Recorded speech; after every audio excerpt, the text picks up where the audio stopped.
L'homme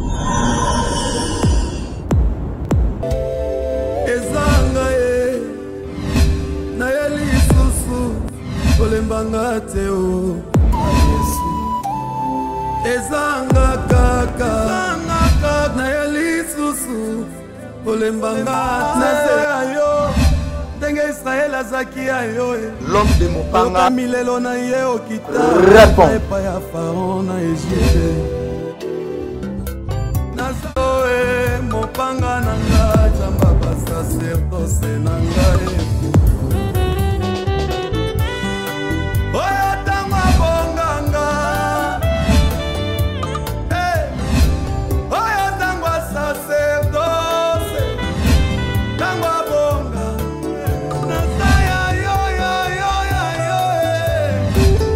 Son Excellence, Jésus-Christ est mort. Banga ya mort. Full power.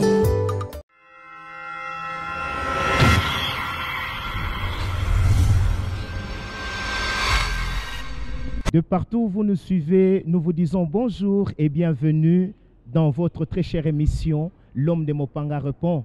Une émission qui vous est conçue et taillée sur mesure par le ministère Mopanga Yamoto dit MMM. Et en ce jour, pour cet 1e numéro, nous voulons recevoir pour vous et chez vous, pour le compte de votre très chère émission, L'Homme de Mopanga répond.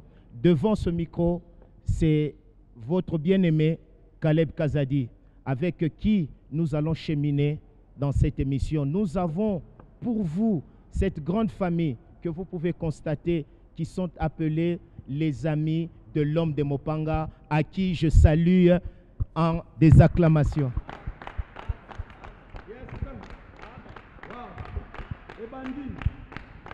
Tel que vous pouvez le constater, c'est avec cette ambiance, c'est avec cette chaleur que nous allons vous mener à bon port pour cet 1e numéro. Devant et sur ce plateau, nous avons un homme de Dieu très bien, un homme de Dieu qui ne sèche jamais, le chameau de l'évangile, celui-même qui tient le bâton de commandement de cette grande ministère, Mopanga Yamoto. Je citais Jérubal, qui est le sacrificateur en fonction, que je reçois pour vous sur ce plateau avec des ovations.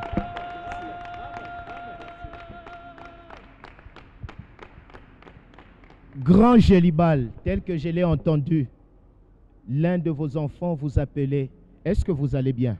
Oui, je vais bien par la grâce du Seigneur. Le Seigneur nous soutient, nous donne la force de pouvoir véhiculer ces mystères à son peuple qui nous attend dans le monde entier. Voilà. Pouviez-vous poser un acte sacerdotal avant que nous puissions entrer dans le vif de ce sujet? Nous allons prier. Éternel Dieu des armées, merci pour cette occasion ultime au travers de laquelle tu as décidé de bénir mon frère et ma soeur qui nous suit et qui nous suivra. Pendant ce temps que le Mopanga Yamoto puisse éliminer les animosités et les méchancetés du monde des ténèbres et nous accorder une aération favorable au travers du Saint-Esprit sous sa conduite. Au nom de Jésus-Christ, Mopanga Yamoto, j'ai ainsi prié. Amen. Est-ce que nous pouvons ovationner cette prière sacerdotale par des acclamations?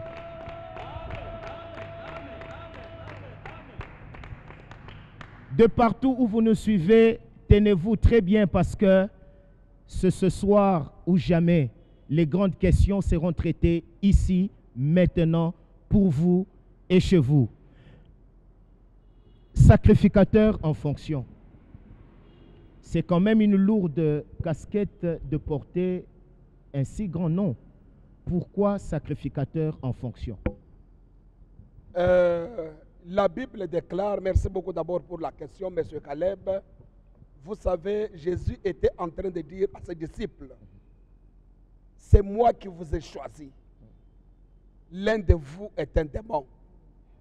Quand je consulte l'apôtre Paul dans Éphésiens chapitre 4, verset 11, il dit que, la Bible dit, étant monté au ciel, il a fait des dons aux hommes.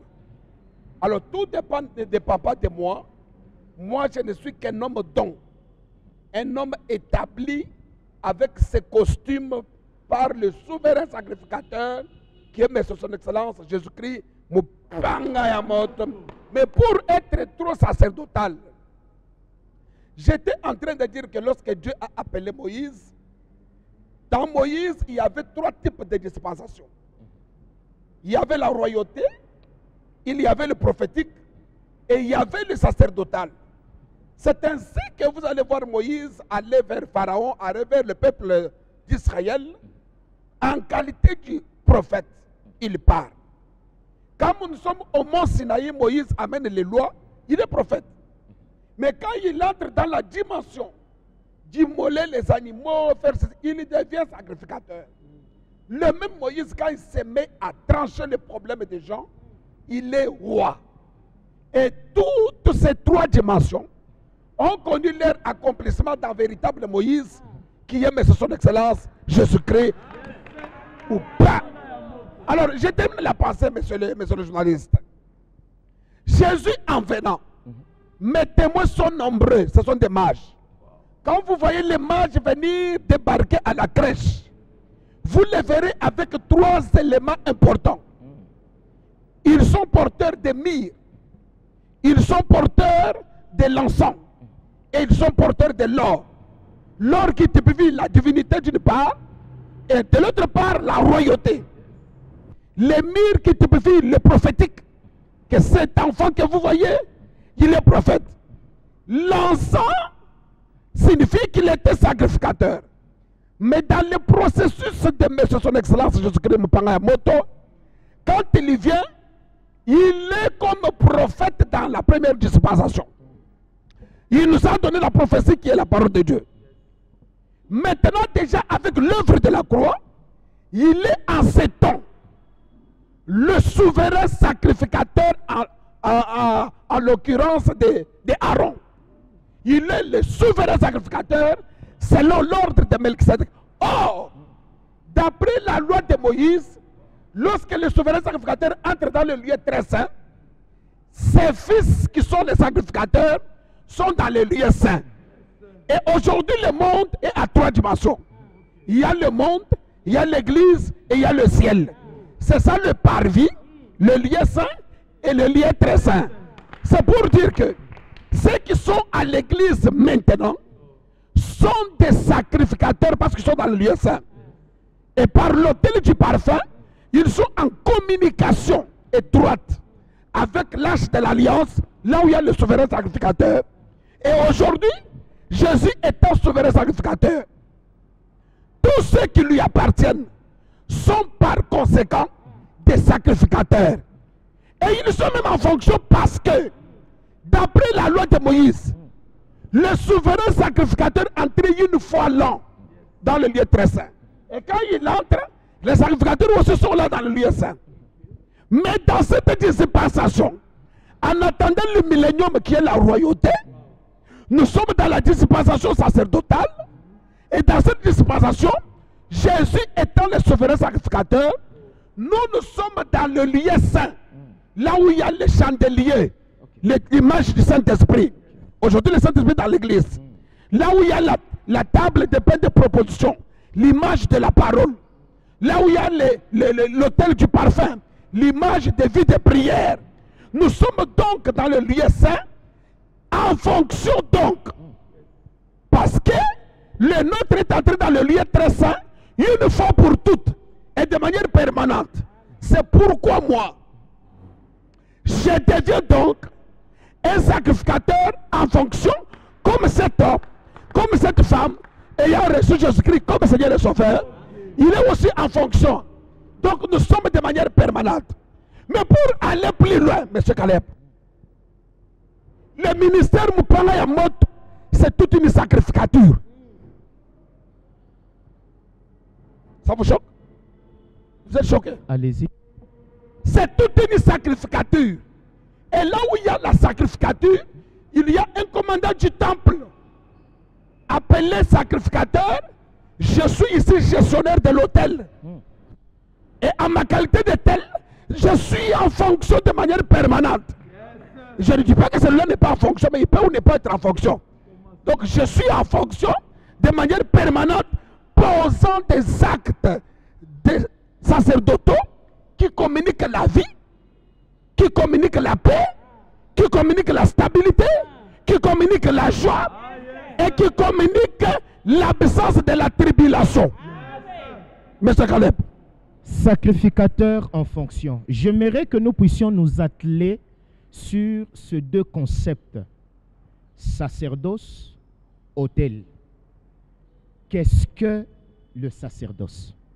Monsieur Caleb, d'ailleurs, c'est ça même. J'aurais voulu que tu me poses la question, qu'est-ce que j'ai amené au peuple qui me suit maintenant? Parce que dans ma gibecière, je dois avoir 5 pierres. Et il doit être là pour terrasser ce Goliath qui est en face de mon frère et ma soeur. En attendant que les 4 autres poursuivent le chemin. Monsieur Caleb,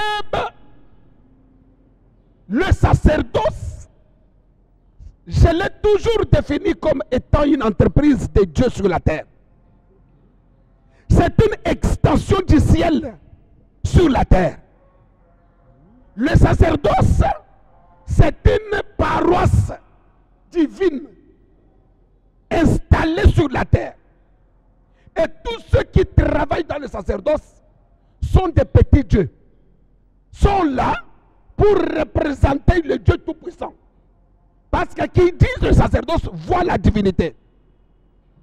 Alors, le sacerdoce a beaucoup d'éléments qui font que tous les agents qui travaillent dans cette dispensation, dans le sacerdoce, soient en train de remarquer dans leur vie une capacité intensifiée, une capacité financière, matérielle, une capacité de la stabilité, une capacité qui lui permet de pouvoir éradiquer l'angoisse, les inquiétudes par les énergies sacerdotales. Voilà pourquoi le Dieu qui avait délivré le peuple d'Israël, il pouvait libérer le peuple par le chemin qui mène chez les Philistins. Parce que quand on quitte l'Égypte, il y a des chemins qui mènent vers le Canaan. Les chemins vers la mer Rouge et les chemins de chez les Philistins. Rappelez-vous que les fils de Jacob sont allés en Égypte rencontrer leurs frères. Ce n'était pas par le chemin de la mer Rouge. C'est le chemin qui mène vers chez les Philistins qui ne prend que 3 jours. Mais Dieu, dans sa divinité, Dieu qui est l'initiateur du sacerdoce, mais monsieur Caleb, Sacrificateur en fonction.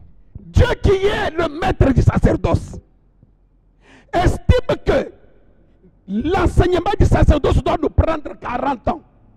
Pendant que les gens pensaient que le peuple était tergiversé pendant 40 ans.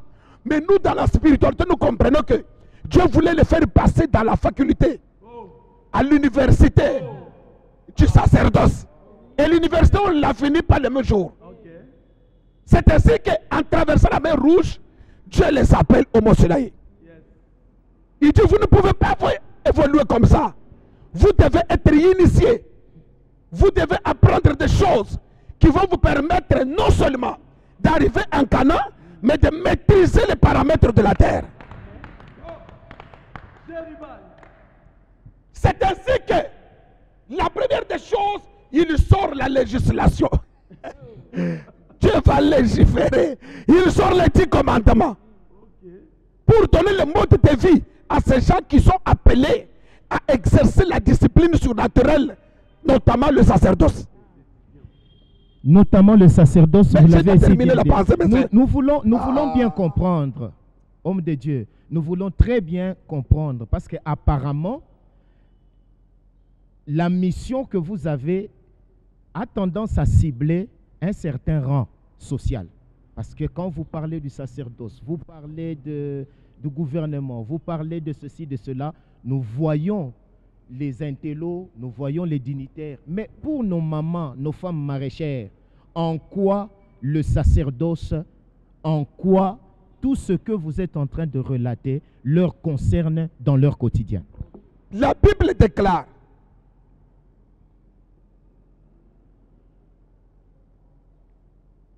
tous ceux-là qui sont ici d'Abraham seront appelés fils de Dieu.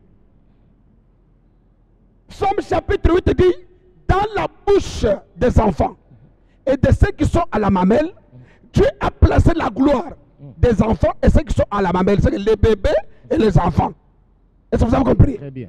Tous ceux-là, qu'ils soient les grands, qu'ils soient les petits, Dieu a placé la gloire pour imposer silence aux vindicatifs. Psaume chapitre 8. Jean chapitre 1er verset 12. La Bible dit à tous ceux qui l'ont reçu, à tous ceux qui croient en son nom, il a donné le pouvoir.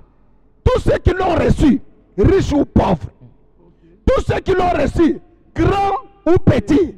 Tous ceux qui l'ont reçu, esclaves ou hommes libres. Tous ceux qui l'ont reçu, la condition est là. Que vous soyez président de la République, que vous soyez Poutine, que vous soyez sentinelle, que vous soyez avocat, magistrat, médecin. S'il vous est déjà arrivé de recevoir Jésus-Christ comme Seigneur Sauveur, ce message te concerne. Laisse-moi terminer la pensée. Il y a des gens qui me suivent, monsieur le journaliste. C'est ainsi que le sacerdoce a été donné à ces peuples, mais une exclusivité à une poignée de personnes qui doivent être des acteurs principaux. Le sacerdoce est donné à tout le monde, ayant reçu Jésus-Christ comme Seigneur Sauveur, mais c'est une exclusivité pour une poignée de personnes censées, gérer les autres, censées communiquer ça, censées enseigner aux autres cela. C'est ainsi que Jésus dit, ce mystère, c'est pour vous. Ne serait-ce pas là une discrimination? La Bible déclare, Dieu fait grâce à qui il veut. Aux uns il donne ceci, aux autres il donne cela. Mais je voudrais terminer quelque chose de très important. Dieu donne, quand on arrive, le message que j'ai apporté, c'est un message stipulé là-bas. Quand on arrive au Mont Sinaï, Dieu donne la loi. Nous sommes dans Exode chapitre 20. Du 1er jusqu'à vers 10, 11, 12, 13, Dieu donne la loi, M. Caleb. Cette loi, les 10 commandements que tout le monde connaît, quand vous lisez ces 10 commandements, vous ne trouverez que la deuxième personne du singulier. Tu n'auras pas un autre Dieu devant ma face. Tu ne te prosterneras pas devant Dieu, d'autre Dieu. Tu ne feras pas ceci. Tu ne voleras pas. Tu ne prendras pas la forme du... Oh. Dans ces 10 commandements, quand le grand maître, par excellence, Jésus de Nazareth, le maître de la loi, quand il vient, il réunit toutes les 10 lois en deux. Il dit, tu aimeras l'Éternel ton Dieu de tout. Et tu aimeras ton prochain. Mais dans ces lois-là, il n'y a pas une responsabilité engagée de Dieu.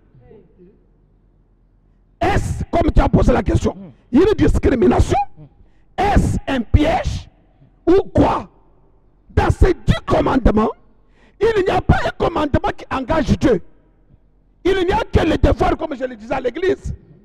Les devoirs de l'homme envers Dieu. Les devoirs de l'homme envers l'homme. Mais il n'y a pas un devoir, le devoir de Dieu envers l'homme. C'est ainsi que ce civisme-là n'avait pas de sens. Si vous posez la question à mon professeur Ngoma Binda, celui qui a parlé de la participation politique dans mon pays, il te dira qu'en tout cas, ça n'a pas de sens. Si vous posez la question aux grands professeurs qui ont donné le cours de civisme, ils vont vous dire qu'en tout cas, il y a un couac. Il faudra que les gens, Dieu devait comprendre que ce qui est comme droit pour lui, lui aussi il a le devoir pour les autres. Alors comme les peuples étaient ignorants, il ne comprend rien comme cet homme qui ne comprend pas ses droits, qui ne comprend pas qu'il a aussi droit à ceci, à cela. Même dans un État qui se respecte, si les citoyens ont l'obligation de faire quelque chose, l'État de cet endroit-là en a aussi. Mon frère, Dieu regarde, observe l'ignorance, l'insensibilité de ces peuples qui ne réagit pas comme cet homme qui ne fait que prier, comme cet homme qui ne fait que donner tout ce qu'il a, comme cette femme qui pense que Dieu l'a abandonné. C'est l'ignorance. N'y a-t-il pas un homme et une femme qui croit avoir beaucoup prié, mais qui est fatigué, qui est découragé. Il se sent découragé à cause de l'ignorance. Et nous sommes comme les disciples de Jean-Baptiste.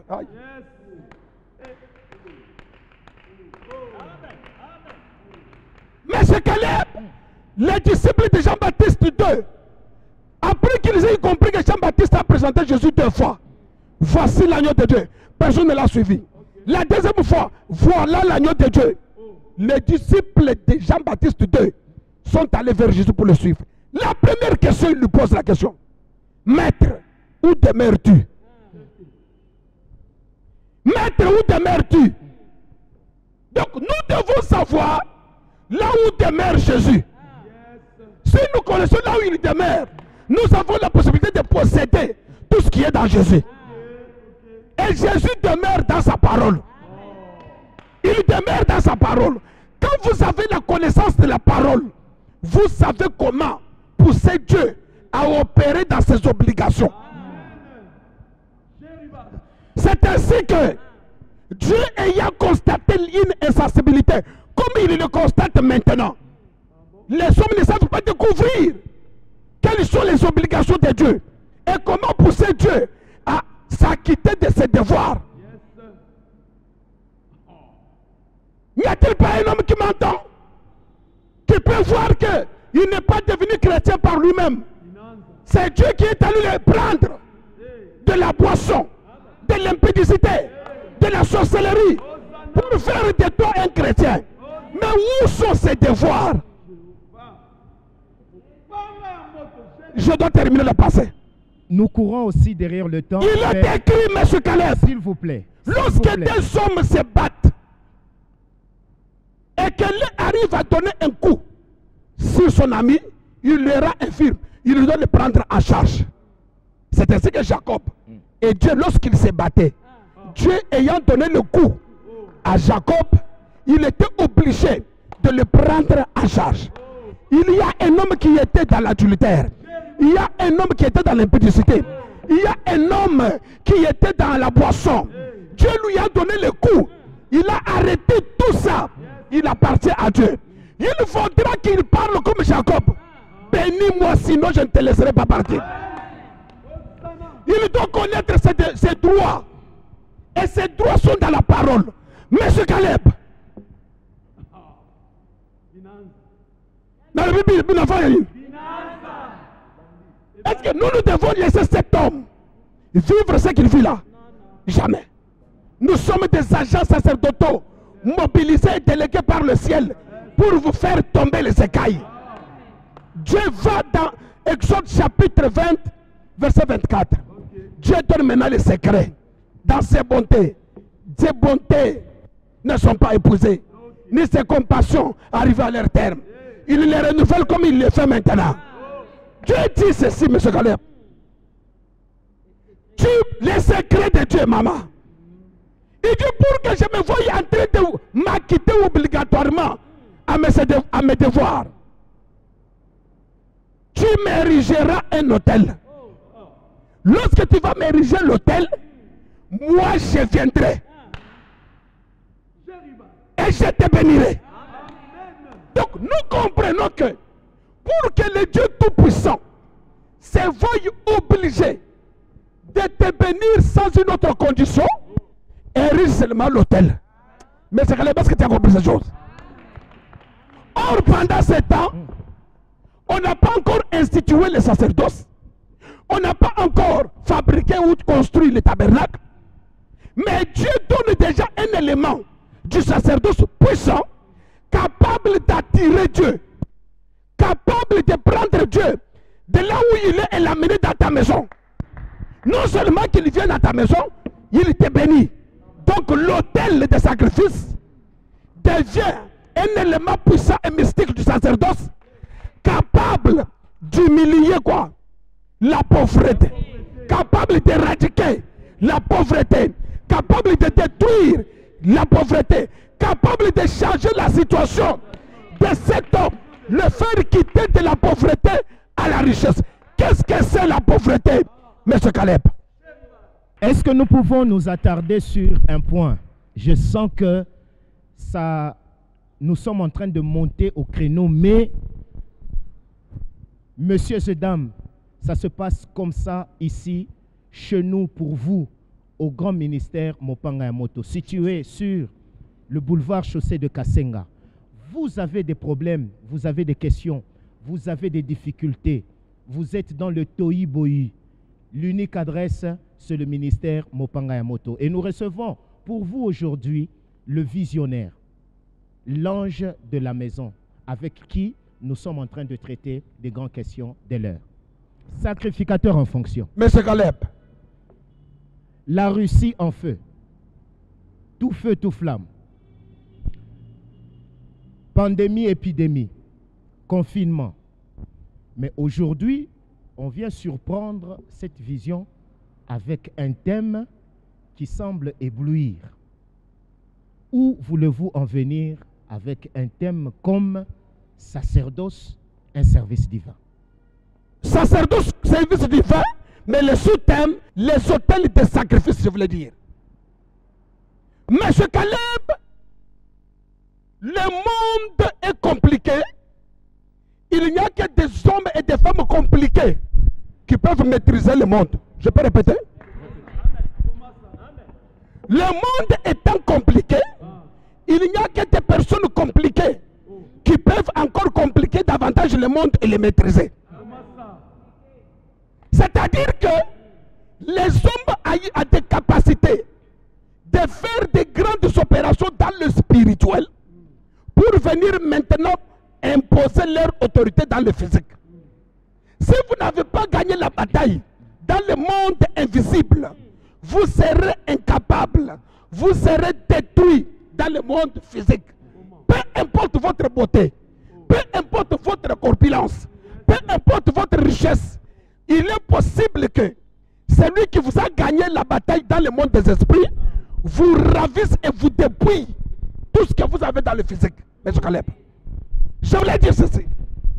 Tous les tumultes que vous voyez dans le monde, tous les tumultes que vous voyez dans nos familles, tous les tumultes que vous voyez dans des nations, tous les tumultes que vous voyez dans les institutions ecclésiastiques, politiques, commerciales, il y a toujours des conditionnements spirituels, soit sataniques, soit de Dieu, qui au préalable ont été d'abord exercés avant de venir s'imposer dans le physique. Voilà pourquoi Dieu dit, si nous ne créons pas l'homme à notre image, il ne s'imposera pas là où il y a les éléphants, là où il y a des lions, là où il y a d'autres animaux. Il faut d'abord lui donner la capacité spirituelle. C'est alors qu'il aura la capacité de s'imposer et dominer. Monsieur Caleb, même Jésus, pour qu'il soit adoré, il a fallu qu'il coopère avec l'autel. Il a quitté le ciel, il est venu coopérer avec l'autel qui est la croix. C'est alors aujourd'hui qu'il est sur le trône. Tout ce qui se passe, comment Dieu, qui est Dieu, la première initiation qu'il donne à l'homme, à son peuple, c'est bâtir l'autel. Genèse chapitre 12 nous montre un monsieur avancé dans le monde de spiritualité, s'appelle Abraham. Dieu l'appelle, mais Abraham estime que, comme Dieu me parle du Canaan, pour posséder le Canaan, il faut commencer d'abord par ériger l'autel pour ce Dieu-là. Dieu n'a jamais demandé à Abraham d'ériger l'autel. Mais Abraham, dans la sensibilité mystique, il comprend que ce que Dieu m'a promis, pour que je le possède, la première pylône mystique qu'il faut ériger, c'est l'autel. Il érigea 3 autels, s'il vous plaît. Or, un autel, c'est un point de contact entre celui qui l'a érigé et le monde des esprits. Je peux répéter? C'est la mise en place en communion du monde invisible et le monde visible. C'est ainsi qu'Abraham, en érigeant l'autel, les Cananéens ne savaient pas que cette terre ne leur appartient plus, bien qu'ils étaient encore. Donc l'autel a provoqué une connexion entre Abraham et tous ceux qui sont dans Abraham avec un esprit supérieur appelé Dieu. Avec comme clause la possession du Canaan. Quelqu'un peut entrer dans ta parcelle, ériger un hôtel, posséder déjà ta parcelle pendant que toi tu continues à habiter là-bas. Mais je termine, mais non? puisque vous parlez des hôtels, ne pensez-vous pas que ça demande beaucoup d'efforts, beaucoup de moyens, et que pour cette femme qui n'a pas de capital, cette femme qui est dans la souffrance, cet homme qui cherche le travail, cet homme ou cette femme qui cherche le mariage, par-dessus surcroît, vous lui demandez d'ériger l'autel. Qu'est-ce que l'autel et quels sont les éléments constitutifs, j'en arrive, d'un hôtel? Pendant que j'ai béni toutes les mamans qui sont en train de passer, allez saluer quel est mon pas. Opération!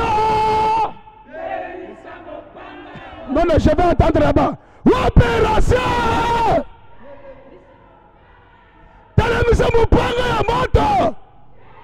Jésus-Christ, Seigneur! Une exclusivité. Et bandit, Une exclusivité. et bandit. Vous qui nous recevez bandit. de partout, c'est comme ça que Binanza, ici chez nous, ça se passe. Binanza. Le Dieu de paix.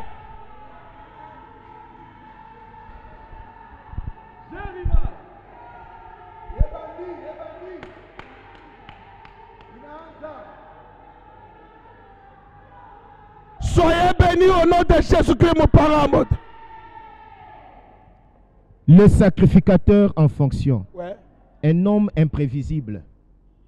Un homme qu'on ne sait pas prendre en sandwich. Vous venez de nous démontrer, très chers téléspectateurs, que c'est un homme de masse, un homme de foule, un décideur, un influenceur. Mais revenons à notre question. Nous parlions d'autel. Nous parlions de sacrifice. On ne peut pas parler d'autel sans sacrifice. J'étais en train de dire ceci. Pour cette femme, pour cet homme qui se retrouve dans des difficultés, lui demander par-dessus sur quoi cette souffrance qu'il est en train de traverser. Merci beaucoup, M. Caleb, pour cette anticipation. Très bien. Mais je pense que comme c'est un enseignement, on en parlera. Mais aujourd'hui, je voudrais montrer l'importance de l'autel. Je voudrais parler sur l'importance de l'autel parce que si vous ne le faites pas, le diable et ses agents le font mieux, plus que vous. C'est pourquoi nous devons montrer au peuple de Dieu ce qu'il faut faire en dépit de toutes autres choses que vous faites. Qu'est-ce qu'il faut au préalable faire? Dieu n'a montré la première initiation, c'était bâtir l'autel. La première des choses que Dieu montre à son peuple, c'était l'autel. Donc nous comprenons que Dieu tient compte de l'autel. L'autel est très important. Et l'autel ne peut être bâti que sur l'instruction, l'enseignement d'un agent. Et regardez, si vous voulez installer une logette dans votre maison, en RDC, il y a un service qu'on appelle la SNEL. C'est la SNEL qui vous envoie ces agents qui connaissent bien comment installer la logette afin que vous puissiez avoir du courant. Et moi, à ma qualité d'un agent de la SNEL sacerdotale, il n'y a que nous, ces agents-là, qui avons tous les paramètres pour bâtir et montrer à cet homme et cette femme comment bâtir l'autel. Mais d'abord, ils doivent savoir que beaucoup de choses échouent parce qu'en arrière, ils n'ont pas quelque chose qui les soutient. Les commerces échouent, les mariages échouent, beaucoup de fiançailles échouent parce que quand il a eu ses fiançailles, il n'a pas pu d'abord faire ce qui est important et essentiel. Regardez, le peuple d'Israël a déjà la promesse. Vous devez prendre le Canaan. Mais ils arrivent au Jourdain. Je suis dans Josué, chapitre 6. La Bible déclare que Dieu va instituer, il dit ceci. Je connaît l'importance des hôtels. Vous devez, ériger l'hôtel dans le Jourdain. 2, vous érigez un autre hôtel sur la terre des Cananéens. Parce que si vous ne le faites pas, les Cananéens n'étaient pas des petits enfants.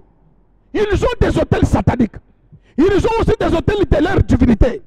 La meilleure façon de combattre ces hôtels-là, c'est d'abord vous aussi, avant de faire toute autre chose, commencez d'abord par ériger l'hôtel pour Dieu.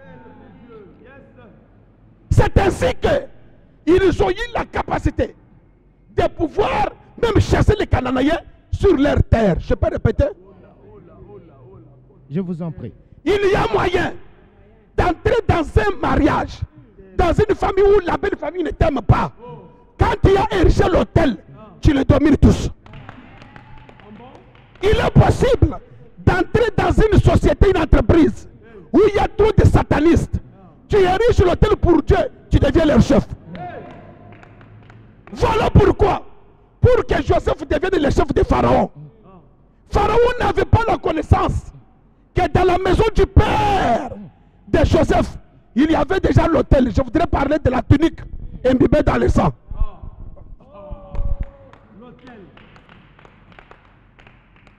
C'est tout un hôtel qui était dans la maison de son père. Peu importe les animosités de la femme de Potiphar, peu importe la prison, et surtout peu importe Pharaon, ces petits garçons deviendront les pères de Pharaon. Voulez-vous devenir le père de tous les satanistes? Commencez d'abord par ériger l'hôtel pour Dieu. Mais comment ériger? Il a ainsi bien dit, Mukuye Mumupanga Moto. Comment ériger? Cet homme, à cause de son étoile, on ne doit pas venir ici lui dire, oh Jésus était à Capernaum, oh Jésus a résisté Lazare. Non, non. Lui, il a une étoile qui crée beaucoup de méchanceté dans le camp de ses ennemis. On doit lui apprendre des choses solides qui vont lui permettre de maîtriser les petits sorciers. Il dit, vous ne sortez pas, vous ne sortez pas. Que voulez-vous faire ressortir en exploitant ces grands sujets? Je préfère bien le dire en lingala. On parle non, en d'hôtel. swahili, c'est bon. L'hôtel, c'est ce qu'on appelle en swahili mazabao. En lingala, etumbelo. N'est-il pas question ici, par ce thème, une forme d'initiation? Parce que nous sommes africains. Quand on parle de mazabao ou de tumbelo, c'est que il y a le mysticisme derrière. Effectivement, M. Caleb, j'enseigne le mysticisme derrière. Oh. Le mysticisme qu'on a mis derrière, je voudrais le mettre le devant. Expliquez-vous. Je m'explique. Vous devez ne pas ignorer une chose. Que le peuple d'Israël, c'est l'horloge de l'humanité. Non seulement par rapport à l'enlèvement, mais aussi par rapport à la vie sur la terre. Amen. Je peux répéter? Je vous en prie. Le seul peuple qui a marché avec Dieu, c'était le peuple d'Israël. Et Dieu n'amenait pas ce peuple au ciel. C'est un peuple qui quittait d'une terre à une autre terre. Comme cet homme qui quitte de Bel-Air vers ville. C'est d'une terre à une autre terre. Comment quitter d'une terre à une autre terre? Je peux répéter? Comment quitter d'une entreprise à une autre entreprise? Il est possible de quitter d'une petite entreprise vers une grande entreprise. Mais comment le faire? Israël a quitté de la terre égyptienne vers la terre qu'on appelle la terre de la mer Rouge. Il y a une terre là-bas. Quand vous ouvrez la mer Rouge, il y a une terre. Et cette terre-là, d'abord de l'Égypte, c'est une terre où vous pouvez vivre, vous ne mourrez pas. Mais vous êtes esclave. N'y a-t-il pas un homme et une femme qui est esclave? Cette terre égyptienne, c'est une terre où vous ne mourrez pas, vous mettez au monde. Mais vous vivez sous la servitude. N'y a-t-il pas des hommes et des femmes qui travaillent, mais qui ne jouissent pas de leurs histoires? Cette terre-là, c'est une terre où vous construisez les pyramides qui ne vous profitent pas. Et vous risquez de les construire comme ça. Et dans toute votre vie, vous ne les ferez plus pour vous-même. Ah bon? Oui, parce qu'Israël a construit des pyramides, mais en Canaan, il n'y en a pas chez eux. C'est comme ça qu'il y a des satanistes qui exploitent les chances ou même les étoiles des gens. Vous travaillez dans une entreprise où votre étoile est hypnotisée. Les jours que vous voulez aussi faire votre propre entreprise, toutes les formes de type de chance ont été déjà exploitées. Je suis révolté. Une sœur qui vit, les maris de nous ont déjà pris tous les enfants dans le ventre. Les jours qu'elle entre dans son mariage, où elle a besoin de ses enfants, elle ne verra pas les enfants parce que un jour ses enfants ont été déjà pris dans le monde des ténèbres. On ne peut pas laisser cette sœur comme ça. Toutes les énergies des enfants d'Israël sont exploitées par Pharaon et ses contemporains diaboliques. Qui sont utilisés là. Parmi eux, il y a des Judas, parmi les Judas, tribus des rois. Moi, j'ai vu des rois être esclaves de notre roi. N'y a-t-il pas de chrétiens censés être des grands, mais qui travaillent dans des petits magasins où ils sont insultés ça et là? Comment faire face à ces insultes? Comment défier ces insultes? Je ne parle que de la terre égyptienne. Où moi, gagne dans Jéribal, j'ai entendu le Dieu du ciel dévoiler à son envoyé Moïse lui dire que j'ai entendu les cris que pousse mon peuple. Le peuple qui pousse les cris là, parmi eux il y a Lévi, possesseur du sacerdoce. Mais par manque d'initiation, comme tu as dit, ce peuple est dans l'ignorance. Il vit des calamités. J'ai vu une femme, moi, de la tribu de Lévi, cacher un bébé, comme ces chrétiens-là qui a peur des sorciers, comme ces chrétiens-là, pour voyager, il a peur de dire aux gens que je voyage. Au nom de la discrétion, pourtant, nous voyons des païens à la belle étoile faire des choses, exposer leurs ventres qui sont enceintes. Aucun démon ne les détruit. Mais nous, cette femme cache la grossesse. Mais entre-temps, il fait de fausses couches. Qu'est-ce qui est à la base de ça? C'est révoltant. C'est très, c'est très révoltant. C'est très révoltant, mais nous sommes contraints par le temps et nous devons aborder beaucoup de questions qui tournent autour de ce grand thème. Sacrificateur en fonction. Votre apaisement, s'il vous plaît. Ça se passe chez nous. Ça c'est être appelé libérateur. Mais j'étais sur les eaux. J'étais sur les eaux, il est entré plein. Je parlais de l'enfant, on appelle Moïse. Cet homme à lui, c'est un monsieur appelé à devenir grand. Mais il pleure parce que j'étais abandonné. N'est-il pas un homme qui se sent dans les rejets, rejeté par la société, rejeté par la famille, il pleure. Des graissements de dents dans les églises. Nous gérons les morts dans les églises. Les gens chantent, mais dans leur cœur, ils n'ont pas la joie. Les cœurs sont blessés cependant. Ce sont des Moïse, des grandes destinées, mais vivant un présent amer, un présent douteux. Des fois, on se demande est-ce que Dieu me connaît. Comment ce peuple a pu faire face à cette animosité diabolique de Pharaon? Comment quitter sur une terre comme celle-là de l'Égypte pour accéder à sa terre de promesses?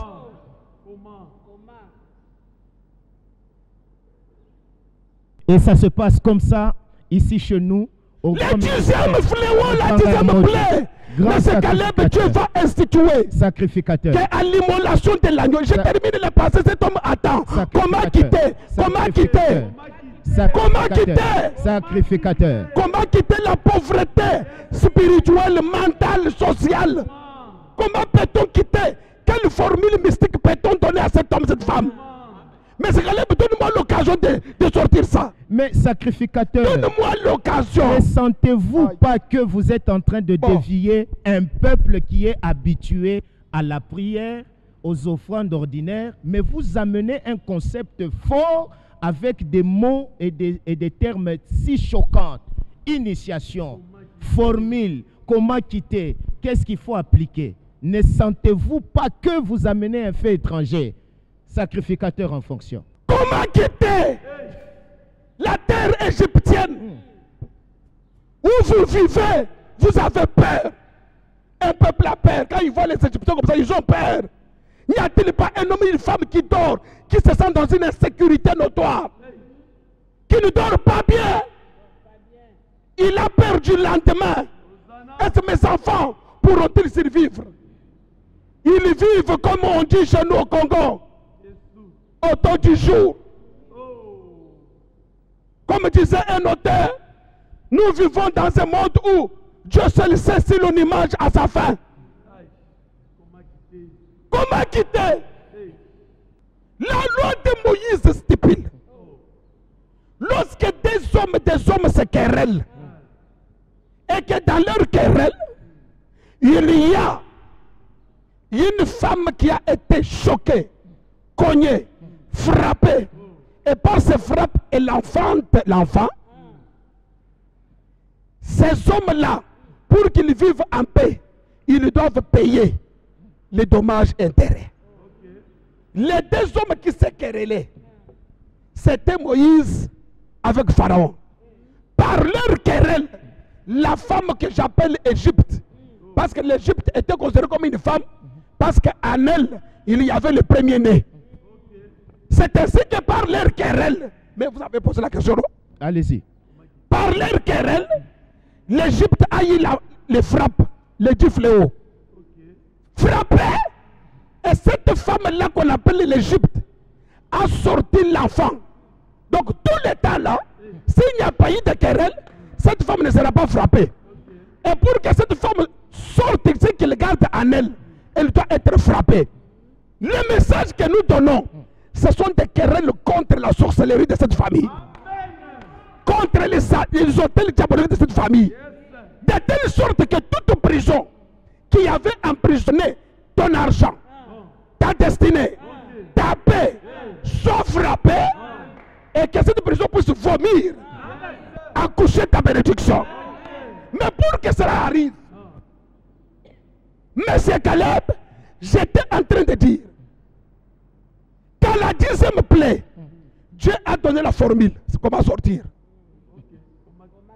de cette terre-là, de stérilité, de maladie, de l'angoisse, de tristesse, de stress.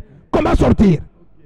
La Bible déclare chez Paul, toutes ces choses ont été écrites pour notre instruction. Je donne l'instruction selon Paul. Dieu dit, vous devez ériger, vous devez prendre un agneau et le rôtir où? Au feu. Chota. Ah bon? Qui veut dire? Vous devez prendre l'agneau et le rôtir où? C'est que le feu là devient quoi? L'autel. En Chiloba on appelle ça Chota. Et en Swahili on dit quoi? Mazabao. C'est que l'autel dans chaque maison va provoquer des frappes sur l'Égypte. Et par ces frappes, ceux qui étaient comme des prisonniers seront obligés de sortir. Pour sortir de cette terre-là de problèmes, il faut commencer par ériger l'autel dans ta maison. Voilà pourquoi, pour que l'église vienne, soit une bénédiction pour le monde, arrête la tribulation, quelles que soient les grimaces de Poutine. Aussi longtemps que l'église est là, il n'y aura pas encore de tribulation. Aucun coronavirus ne peut troubler le monde parce que l'église est encore là. Mais comment l'église qui a une bénédiction est-elle venue? Tout le temps ici, un monsieur appelé Jésus, pas Jésus-Christ. Je peux répéter? Avait emprisonné l'église en lui. Avait emprisonné. Jésus emprisonna l'église en lui. Je parle de qui? Pas de Jésus-Christ. C'est ainsi que, par des querelles engagées, la grâce en querelle avec la loi de Moïse, ont provoqué des frappes sur Jésus à la croix. Et par ces frappes, Jésus était obligé d'accoucher l'église. Et aujourd'hui, l'église est devenue une bénédiction pour le monde. Je déclare que mon enseignement de maintenant soit une querelle engagée contre la sorcellerie là. Et par cette querelle, toutes les prisons diaboliques ayant emprisonné un domaine de ta vie. Écoute car le sacerdoce sur tout ça est un changé. Il y a nécessairement changement de loi. Binanza. Mais je n'ai pas entendu les acclamations.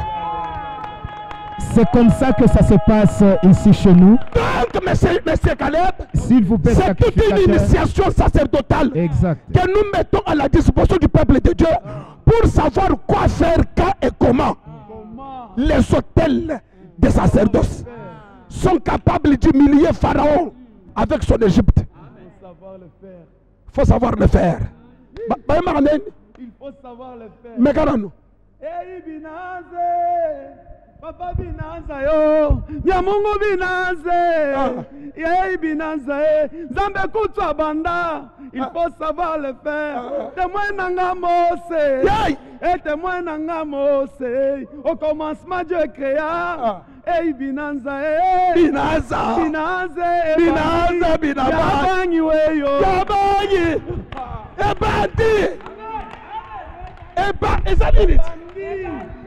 Je crois que, s'il vous plaît, les bâtisseurs des hôtels. S'il vous plaît, sacrificateur, avec vous, on creuse, on n'épuise jamais. Permettez à ces grands peuples, à ce grand public qui nous suivent de partout, à qui nous disons bonjour et bienvenue, parce que une seule adresse, c'est le ministère Mopanga Yamoto, sur chaussée de Kasenga. Vous avez des tumultes, vous avez des problèmes, fatigués, chargés. Ce grand thème et ce grand sujet est exploité pour vous. Vous êtes les bienvenus, vous êtes la bienvenue. Vous êtes touchés par ce type de message, vous êtes touchés par cette vision et vous désirez apporter un soutien. Au bas de vos écrans, nos comptes, nos numéros comptes sont là et nos adresses sont là. Entrez en contact avec le sacrificateur en fonction que nous avons l'unique dans la ville et dans ce pays. Chers sacrificateurs, nous sommes sans ignorer que ce qui se conçoit bien s'exprime clairement et les mots pour le dire ne sont pas à rechercher.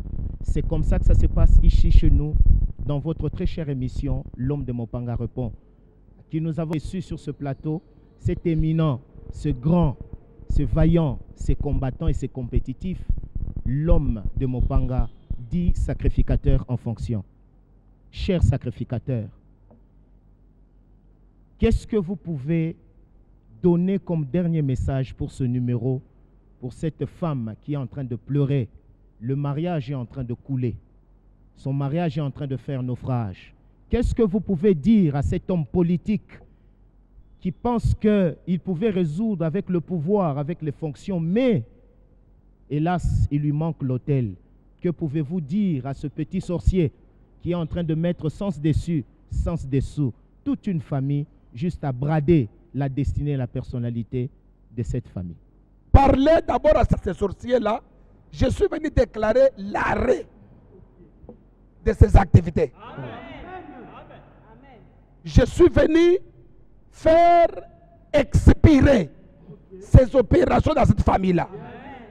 Et que désormais, que l'hôtel que nous avons érigé en ce lieu libère des énergies pour démolir tous les hôtels sataniques que ces satanistes aillent à faire pour troubler cette famille. Mais ce Caleb, la Bible dit devant le Miekan, s'il tombe, l'un relève l'autre. J'avais dit autrefois que le là c'est Jésus et Christ. Quand Jésus est tombé à la croix comme sauveur, il est mort. Christ, comme la dimension du Saint-Esprit, est venu les relever selon qu'il est écrit. Si l'esprit qui a resté écrit d'entre les morts est en vous, il rendra tout ce qui était mort vivant. Mais sous une autre dimension d'aujourd'hui, devant le mien qu'un, s'il tombe, l'un relève l'autre. on nous montre que tous les deux sont tombés. Et tous les deux qui sont tombés, c'est le premier Adam, c'est le dernier Adam. Tous ils sont tombés comment? Le premier par le péché, il a péché. Et il est mort selon qu'il est écrit, le jour où tu en mangeras, tu mourras. Le second ou le dernier Adam, il a porté le péché de l'humanité d'après Pierre. Il est mort à la croix. Mais tous étant morts, étant tombés, il y a l'un d'entre eux qui avait le pouvoir de relever l'autre. C'est M. Son Excellence, le véritable Élisée. Parce que Élisée, bien qu'il est mort, il peut relever l'autre qui est aussi mort. Il s'appelle Jésus-Christ de Nazareth. Que cet homme ne pleure point, qu'il s'attache à Jésus-Christ. Jésus est capable de relever son foyer. Jésus est capable de relever ses enfants. Jésus est capable de relever ses business. Jésus est capable d'inonder la paix dans son cœur. Attachez-vous à Jésus-Christ. Un message fort, attachez-vous à Jésus-Christ, quel que soit le temps, quelles que soient les circonstances. Et il y a un espace, il y a un endroit, il y a un siège, il y a un trône devant l'autel. C'est au ministère Mopanga Yamoto sur chaussée de Kasenga. Maman Marlène avait une préoccupation et nous allons lui accorder la parole pour qu'elle puisse faire ressortir la préoccupation qu'elle a afin que vous puissiez rencontrer par elle les questions de plusieurs. Merci, frère Caleb. Ma préoccupation est celle-ci. Les sacrificateurs en fonction, je voulais vous demander sur l'autel. Vous avez parlé du sacerdoce, vous avez parlé sur l'autel. Mais il y a une maman, depuis qu'il est à l'église, elle ne voit rien. Elle fait que prier, elle donne les offrandes. Elle est même fatiguée dans la foi pour venir à l'église. Il y a une autre personne, lui depuis qu'il a commencé à chercher le travail, ça ne marche pas. Quel est l'instrument principal dans les sacerdoces qui peut aider une telle ou telle personne à sortir de cette situation-là? J'étais en train de dire que tout ce que nous le faisons pour nous-mêmes et nous le faisons pour nos enfants, bref, la postérité. Vous devez savoir une chose, maman Marlène, que même si vous voyez Abraham en Égypte, vous le voyez sans enfant, ça ne veut pas dire qu'Abraham n'est pas avec Dieu. Ça ne veut pas dire qu'Abraham ne mettra pas au monde. Ce qui est important, c'est de poser d'abord l'acte de Dieu. L'autel, c'est tout un sacerdoce aussi qui permet à ce que vous puissiez, pousser Dieu à prendre le contrôle de votre vie. Pousser Dieu à être connecté sur vous. Pousser Dieu. Mais regardez, l'autel de la croix, parce que la croix, c'était tout un autel qu'on appelle l'autel de l'Holocauste. Cet autel avait la possibilité de réconcilier l'homme avec l'homme, de réconcilier l'homme avec Dieu. Maman Marlène, Paul dit ceci dans Colossiens. Par l'œuvre de la croix, Jésus a dépouillé les principautés. Dépouiller veut dire ravir certaines histoires, les dominations, en les mettant publiquement en spectacle. Deuxième chose, en triomphant d'elle par la croix. Il y a des triomphes, on peut livrer en spectacle les ennemis et on peut les dépouiller. Voilà pourquoi. Comme Moïse avait l'autel qu'on appelle le bâton, la verge, c'est tout un autel. Ok. Oh. Comment ça? Quand ils arrivent chez Pharaon, c'était l'autel appelé la verge qui a dépouillé les serpents qui étaient incarcérés chez Pharaon. On a dépouillé Pharaon le même jour. L'autel est capable de provoquer les... C'est pourquoi Dieu, ayant compris que ces gens ont érigé l'autel, maman, il dit maintenant ce peuple, vous demandez des choses. La Bible dit, après avoir demandé chez les voisins, ils les dépouillèrent. Dépouiller veut dire prendre de force, même ceux qui ne t'appartiennent pas. Alors nous demandons à cet homme, cette femme, de garder la patience si, et seulement si, tu as déjà érigé l'autel. Jésus a érigé l'autel à la croix. C'était tout un autel. Mais le peuple a attendu. Jusqu'à ce qu'aujourd'hui, Jésus est le grand maître connu sur toute la terre. Je voudrais dire à cet homme, cette femme, si l'acte sacerdotal appelé l'autel a été déjà érigé par toi, reste attaché à l'autel. Sacrificateur en fonction. Comment la personne peut savoir que réellement, il a déjà érigé l'autel? Parce qu'il y a des fois, nous donnons des offrandes à l'église. Donner ça, la personne donne. Est-ce que les offrandes qu'on donne à l'église, c'est ça même l'autel? Ou bien il y a une différence entre les offrandes que nous donnons et l'autel bâti pour Dieu? C'est pourquoi j'ai béni la sœur Anne. Anne, à son temps, quand elle s'approche à l'autel, pour savoir que son autel a été agréé, ses prières ont été agréées, ce n'était pas Dieu qui lui avait parlé. C'était le sacrificateur en fonction, appelé Élie, qui lui a dit que sœur, tes prières ont été quoi? C'est pourquoi il n'y a pas d'autel sans gestionnaire de l'autel. Il y a des hommes établis par Dieu, comme nous là, capables de te dire ce qui se passe au ciel tout en étant sur la terre. Parce que nous devons quitter les domaines de parler aux gens ce qui se passe dans leur famille. Oh, il y a une telle sorcellerie. Oh, il y a telle chose. C'est bien. Mais c'est trop petit. Ça, il faut donner aux prophètes. Mais un sacrificateur est capable de dire ce qui est au ciel. Le dire aux gens qui sont sur la terre. Bien-aimé, chaque chose a une fin. Et la ville de Lubumbashi, S'il vous plaît. le Congo, S'il vous plaît, le sacrificateur. continent d'Afrique, Exact. a eu la grâce d'avoir un sacrificateur en fonction. Vous ne l'avez jamais entendu dans le pays, mais encore moins dans ce continent. Où on peut parler des sacrificateurs. Ils sont là. Mais celui établi en fonction, il y a une sacrificature ici. Vous pouvez ou ne pas le croire, mais nous savons que nous sommes établis par le ciel pour être en fonction ici. Et nous gérons les paramètres mystiques de Dieu dans ce pays et dans ce continent. Il est possible que nous puissions t'informer de ce qui peut arriver demain et le lendemain si tes offrandes ont été exaucées. Voilà pourquoi c'est en Israël, chez les sacrificateurs, qui devait regarder les sacrifices. Si c'est bon ou ce n'est pas bon. Ce n'était pas Dieu. Le sacrificateur avait la capacité de prendre un animal et d'aller détecter que cet animal a un défaut quelque part. Quel mysticisme! Quelle capacité du mysticisme! Un sacrificateur peut te regarder et dire que tes acclamations sont maigres. Dieu ne les a pas. Même si tu acclames très fort comment, l'urim et le tumim vont indiquer. Fin de citation. Il est écrit, l'on ne peut pas prendre du vin nouveau pour les mettre dans de vieilles outres, encore moins prendre un habit usé pour les raccommoder à un habit neuf. C'est ici l'outre neuve au ministère Mopanga Yamoto.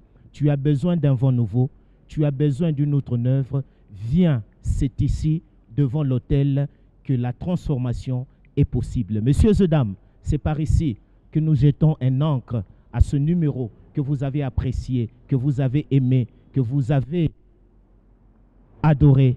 C'est ici, dans votre émission, l'homme de Mopanga répond avec le grand affronteur de questions de l'heure, qui est le sacrificateur en fonction, je citais Jérubal.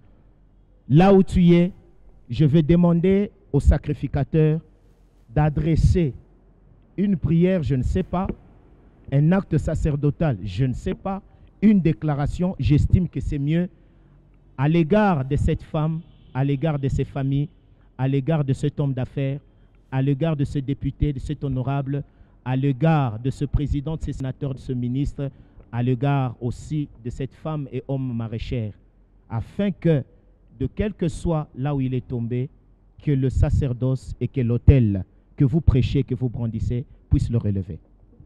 Là où vous êtes, mettez votre main sur la tête avec les habits. Dieu Tout-Puissant, par cet acte de foi, cet acte sacerdotal, d'imposer la main sur sa tête, Jacob a imposé des mains comme ça sur Ephraïm et Manassé. Les deux ont quitté la plateforme diabolique de l'Égypte et ils se sont retrouvés en Canaan. Par la puissance de ton immuabilité, je viens déclarer le déplacement de cet homme, cette femme, de la pauvreté à la richesse, de l'angoisse à la paix, de l'instabilité à la stabilité, du célibat au mariage, du chômage à l'emploi. Que la grâce de notre Dieu, puissance, autorité, dégagée par l'autel que nous gérons, vous communique la délivrance, vous communique la puissance, vous relève là où vous êtes, par la puissance du Saint-Esprit, que le moubanga ya moto renverse tout hôtel de pauvreté, tout hôtel de maladie, tout hôtel d'instabilité érigé contre vous. Au nom puissant de Jésus-Christ, je vous ai ainsi béni et nous avons ainsi prié. Amen. Chaque mardi, chaque jeudi, les portes du sanctuaire sont ouvertes de 17h à 19h30 pour des rencontres spirituelles autour de l'autel. Chaque vendredi, de 12h à 19h, nous avons un grand service de ministère Télémissa Mopanga Yamoto qui est dénommé Vendredi Mopanga. Tu y as des problèmes, tu as des difficultés, les portes du sanctuaire t'est grandement ouvertes. Nous sommes là, nous appelons ici à Kibomango. Dès 12h, nous sommes ici pour brandir les Mopanga Yamoto. Et le sacrificateur en fonction reçoit chaque mardi, il reçoit chaque jeudi et il reçoit aussi chaque samedi. Tu as des problèmes particuliers, tu es serviteur, tu es prophète, tu es pasteur, tu es bishop, tu as des difficultés pour frayer le chemin, pour percer. Cet homme qui a été établi comme sacrificateur en fonction est bien disposé. Le numéro et nos adresses sont affichés au bas de votre petit écran. Vous avez besoin de contacts, de prières, vous avez besoin d'un soutien. Il y a des équipes mobiles qui vont se téléporter jusque dans vos maisons. C'est par ici, chers téléspectateurs, que nous mettons fin à cet énième numéro de l'homme de Mopanga répond. Shalom, et nous prenons rendez-vous pour les prochains jours chez vous et pour vous.